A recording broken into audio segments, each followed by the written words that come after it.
Let's talk about this strange case out of Mississippi. Okay, earlier this week, we told you about this Black FedEx driver from Mississippi who was chased and shot at by two white men while he was delivering packages.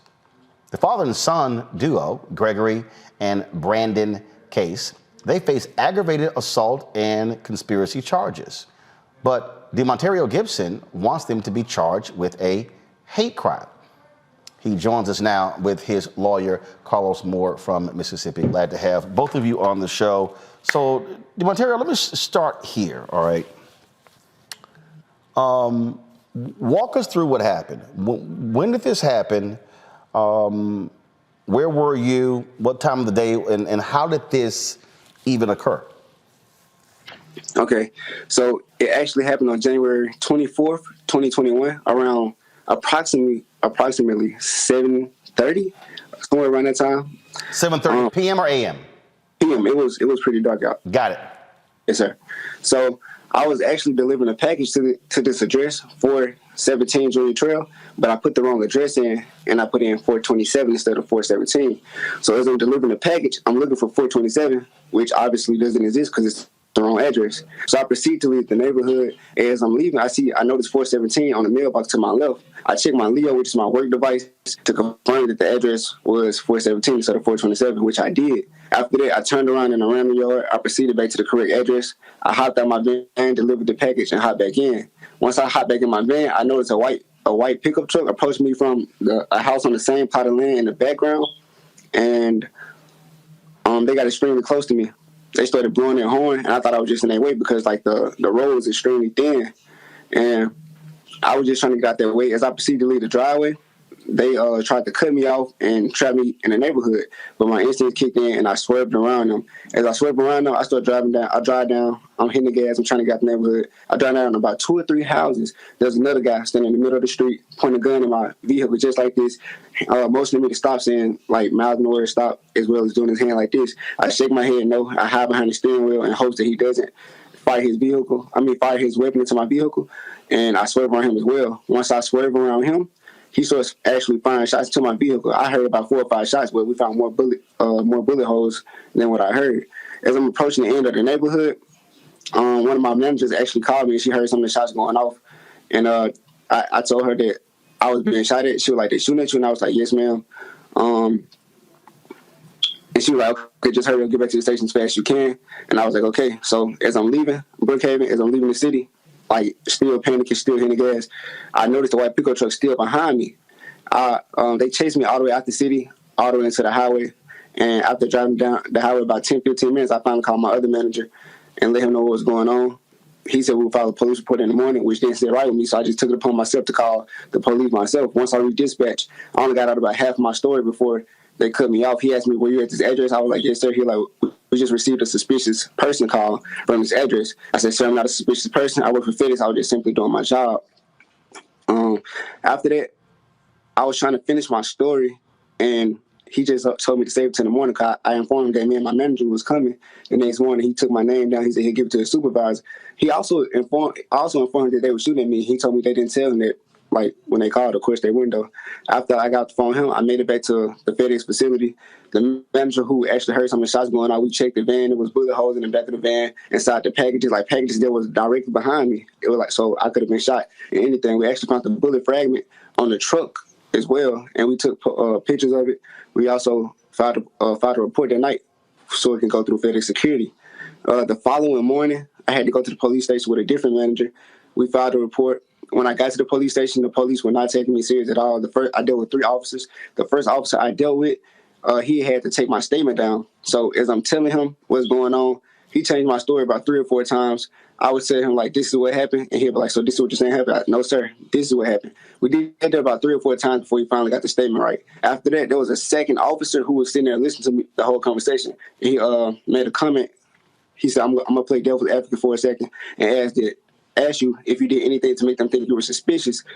To which I replied, "No, sir, I was just doing my job. They thought I was suspicious. That was on them." And like I keep saying, that's disrespect. Like, why would you even question me when I'm just simply out here doing my job? I'm the victim, but I made them think I was suspicious. Even if I did, civilians can't take the law into their own hands. Carlos, let me ask you. So first of all, how Was FedEx aggressive in demanding that justice be brought against these two men?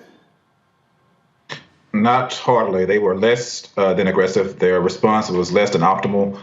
Just today, after we did the press conference yesterday and demanded that they take this case seriously, they called and checked on my client and offered to reinstate him his pay retroactively to January 31st. But this has been 2 weeks now. They were quiet as a church mouse until now, and they did not do what they should have done to look after their own employees. I'm sorry, when you say reinstate his pay, what does that mean?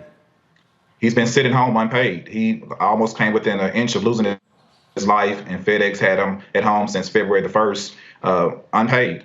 He's been on leave without pay because they sent him back to the same route the very next day after this happened, and they had him in the same route, and it was too much for him. The anxiety overwhelmed him, and he asked them to go home, and they let him go home, but they sent him home without pay. Wow. DeMonterio, what are the other drivers have been saying? Because obviously you're out there. It's not like you're walking around with a bulletproof vest on. You're just trying to deliver packages. The last thing somebody wants to happen is to be shot at. Yes, sir. A lot of them are actually proud about me speaking up because they face the same day. Some of them face the same day that I face. And they were more concerned about me speaking up so I guess they kind of feel where I was coming from. Like they could have been them as well. So they just told me, a lot of them told me they were proud of what I'm doing. And I'm going to just continue to speak up about it. So Carlos, were these men, what took so long here? And so were the officers, were they dragging their feet? Are the cops dragging their feet? Yes, they were, and we were dismayed about that, and that's why the family contacted me so that we could get some true justice and not Mississippi justice. It took them 8 days to arrest, and actually they did not arrest the cases. They allowed them to turn themselves in on February the 1st. Mind you, this shooting, this attempted murder took place on January the 24th. So February the 1st, 8 days, they turned themselves in. They were bonded out on the same day, $75,000 bond for a Gregory case on a conspiracy charge and $150,000 bond for Brandon Case for a shooting into an occupied vehicle. We believe the charges need to be immediately upgraded to attempted murder because that's what it was. Attempted murder. Had the roles been reversed and Mr. Gibson shot at them, he would have been immediately arrested for attempted murder. That is just shocking and stunning. Go to my panel. Start with you, Matt. Matt, any questions for DeMonterio and Carlos? Yeah, the question I have is what explanation have the police given you for why they didn't recommend attempted murder charges to the district attorney's office? I read the Mississippi law, and this is textbook. If you do an act that would culminate in a homicide, particularly here where there's no interaction with them and Mr. Gibson whatsoever, it seems like it's purely attempted murder. So what have the police explained as to why they haven't brought that charge and why they have not, submitted that charge to the district attorney's office?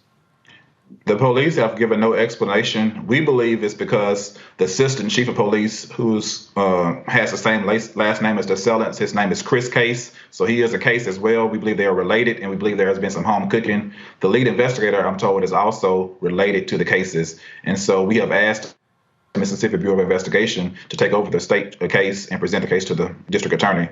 The district attorney told me on yesterday that he will present the case as soon as he gets the file.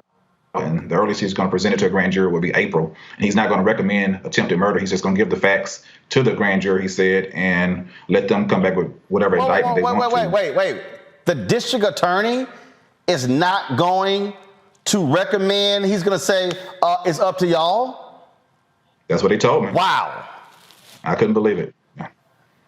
So that's why we have asked the federal government to come in and prosecute this and investigate it as a hate crime, because there is some home cooking going on here in Mississippi. And so the Department of Justice, the Civil Rights Division, and the FBI is taking this case very much more seriously. The FBI went to the Brookhaven Police Department yesterday and requested the file after I contacted them on Wednesday asking for them to open an official investigation. Kelly.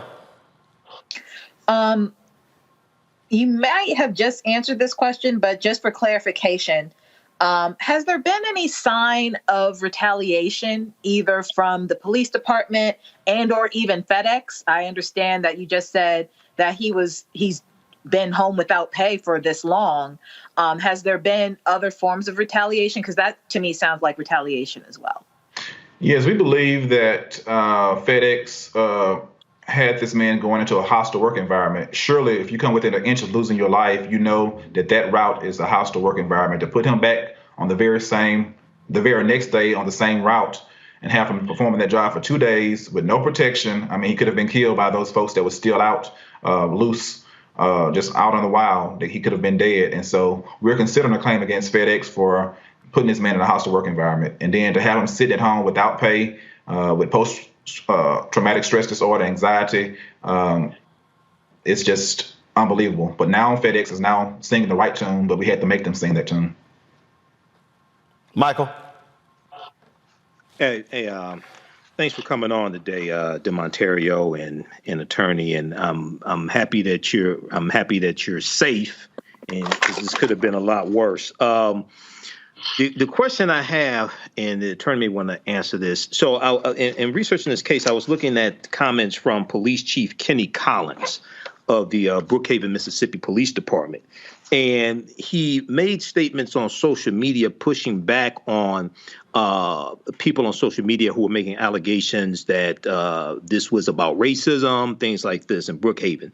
And he said, we're not going to have outsiders coming in trying to stir that up. He said, Brookhaven is not a racist, prejudiced town. You can't judge a town by the actions of two individuals. Does it, and he went on to say, please, people need to be careful what they post on social media. If somebody is killed or hurt because of what you post on social media, you will be charged too. Did it seem like the police chief was stronger responding to people on social media than you all are in getting answers to what appears to be attempted murder? I mean, because they shot a number of shots at him in the truck. Can you comment on that? This seems really weird here. Very weird. And I just want to say from the outset, I consider Kenny Collins a clown. He has put on a clown show since this very incident. He has not taken it seriously, and he's a disgrace to that city, and he needs to resign. I mean, he's more concerned about the protesters. Excuse me? He's black, by the way, also. He's black. All skin folk are not kinfolk. And so the puppet strings are being pulled by somebody other than him, and he is just carrying master's water, and we are sick of it. He needs to resign. My dad was born and raised in Brookhaven, so I'm very familiar with Lincoln County. I've spent several summers there. They have a history of racism. A civil rights leader was killed on the front lawn of Lincoln County Courthouse in 1955. And no one was brought to justice. So they will let you, a white man get away with killing a black man if you don't raise holy hell. And we have raised holy hell, and we're going to get justice for Demario Gibson. Thank you. All right, then. First of all, what is next in this case, DeMontario? Well, I'm just hoping that we receive justice to the highest standard of the law. Not only that, but like I've been saying, we need to get laws in place specifically to protect black people. Because it seems like the only thing these guys respond to is the law. That's why they always try to take it into their own hand. So once we get those laws in place, we can stop having situations like this happen, because they won't be able to act on their emotions without consequence. That's my main thing, as well as getting justice. Carlos, what's next on the legal side? On the legal side, we're continuing to demand an immediate arrest for an upgrade of the charges from aggravated assault to attempted murder. We'll continue to monitor things. We are planning to file a lawsuit against the cases, a civil lawsuit, and we're also considering legal action against FedEx, as well as Brookhaven and the police department if we find out that they were complicit in a cover-up. Because just like the prosecutor in the Ahmaud Arbery case tried to help the people out, the Sellers, I believe that there has been some home cooking in that police department, and we're going to get to the bottom of it, and we're going to hold everybody, every corporation, every city, a police department responsible. We're going to hold them liable and accountable. All right, then. Gentlemen, we appreciate it. Thanks a lot. Thank you. Back to that Roland Martin unfiltered video in just one moment.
time to be smart.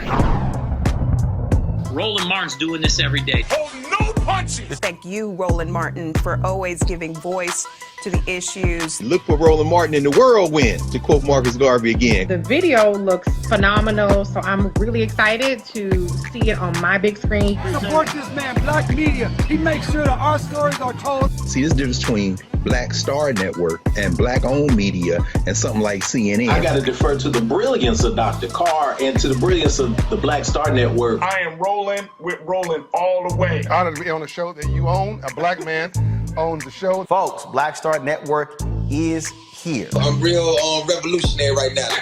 Roland was amazing on there. Stay black. I love y'all. I can't commend you enough about this platform that you've created for us to be able to share who we are, what we're doing in the world, and the impact that we're having. Let's be smart. Bring your eyeballs home. You can't be Black-owned media and be scared. You dig?